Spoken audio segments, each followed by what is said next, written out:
এক ছোট্ট গ্রামে থাকত পুচকে নামের এক ছেলে। তার স্বপ্ন ছিল একদিন বড় জাদুকর হওয়া।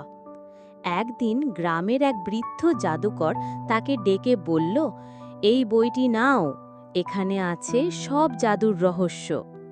পুচকে দিনরাত সেই বই পড়তে লাগল, আর ধীরে ধীরে শিখে ফেলল নানা ধরনের জাদু, আকাশে ভাসা, এমনকি ফুল ফুটিয়ে তোলা।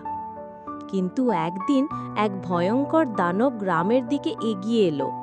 তারপর পুচকে কিভাবে তার গ্রামবাসীকে রক্ষা করলো তা জানার আগে বন্ধুরা, যদি তুমি তোমার মাকে ভালোবাসো তবে লাইক করো, আর বাবাকে ভালোবাসলে সাবস্ক্রাইব করো, এবং তুমি কি খেতে ভালোবাসো তা কমেন্ট করে জানাও।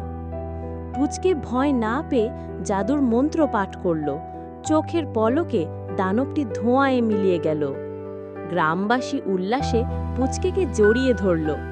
আমরা এই গল্পটিকে শিখতে পারি, শেখার আগ্রহ আর সাহস থাকলে কোনো কিছুই অসম্ভব নয়।